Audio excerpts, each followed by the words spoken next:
Pretty hard fought victory in the end. Happy to walk away with the 3 points. Yeah, look, we've banked 3 points today. I think at times in the first half we were very good, but they were very hard to break down. They obviously went in with a plan to drop back in numbers, which they did very well.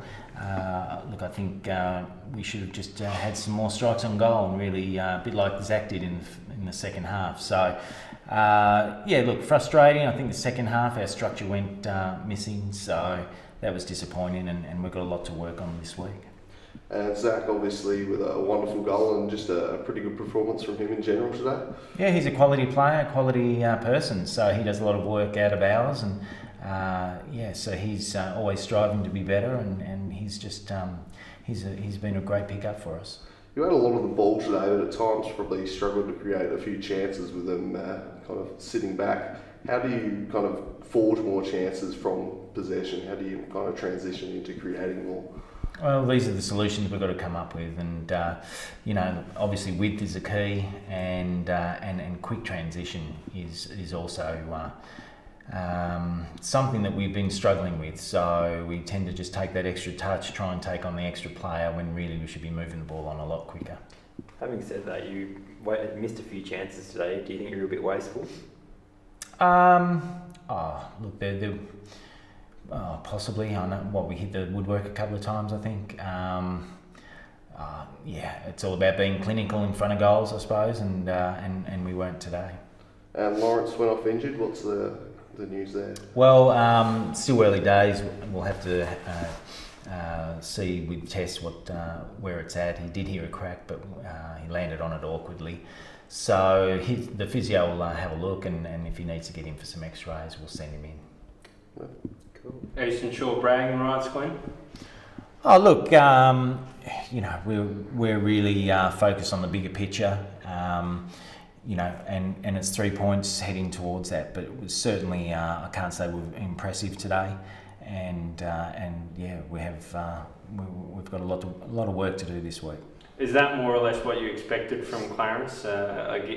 You said it was a big game for them and not so much for yourselves? Well, you know, we're anticipating that they would be physical and tough and probably drop back, and so we anticipated that, but we're still not very clever in coming up with solutions on how to deal with that. Very happy, George Mamacas. What did you make of that display, George? They did the job in the end, but we have our issues. You have your issues, but always happy to get the win over the rivals, Clarence? Well, I don't know about the rival bit. Our rivals are zebras.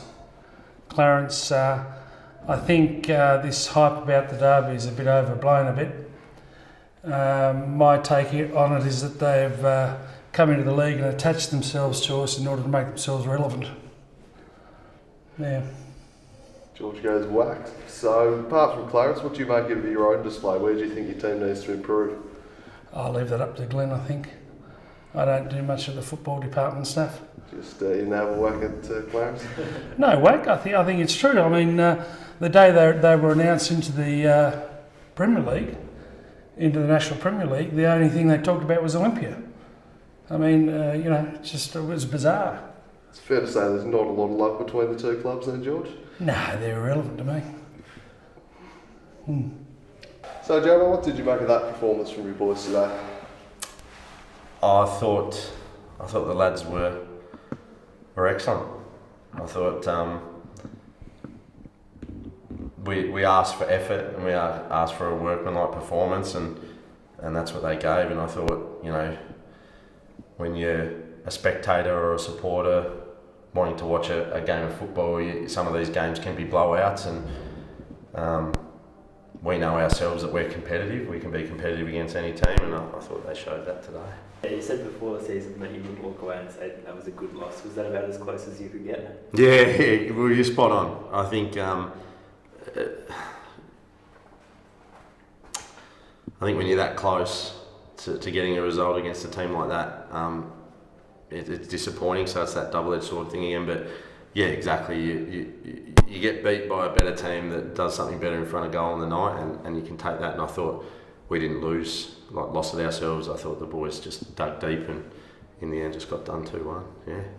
And you moved Naden and Heath into more defensive roles. What was the thinking behind those moves? Because it seemed to work pretty well. Yeah. Well, Naden has been centre back for a couple of years prior, so I know he's always got that in him. And it was just a personnel thing. I mean, we had 4 players to swap this week, and that again was just a big thing for me, considering the personnel change we had and the players we had missing, and that little bit of quality that we had missing, could have made a bit of a difference. So again, I thought the boys that came in, a couple of them were really underdone, not fit enough, but you wouldn't have known. They played a full 90 minutes against Olympia, so it was good. Rybell being one of them, pretty strong performance from him. I thought he was all right. He has certain qualities that he adds, and he has some deficiencies, but I thought tonight he kept his deficiencies to a minimum. After the game, he did blame himself for their second half goal, because it was I think the right back that had a bit of a run and a shot. Probably his job to not let him do that. In the end, I mean, if a cracking strike like that is the difference between winning or drawing and losing, well, there's not much you can do. Do you think you could have grabbed a late equaliser? Well, I thought that was a patch there with about 10 minutes to go where we knew if that wind kept up for the second half, we'd have a couple of opportunities as well, and I thought it was a bit of a factor. Burjo certainly gave us something when he came on. To be honest, I probably should have got him on a bit earlier, and I told him that just then, and typical Burjo's like, no. But they're all there for the team. There's no individuals out there. They give, if it's 5 minutes or 90 minutes, they just do their job. But it would have been nice to pinch an equaliser. Yeah. Do you think you can build from a performance like that going forward and take, despite obviously not taking points, take a lot of positives to launch the rest of your season from here? Yeah, I hope so. I just said to the boys then that we need to do really good recovery, because they're a bit sore, a few of them.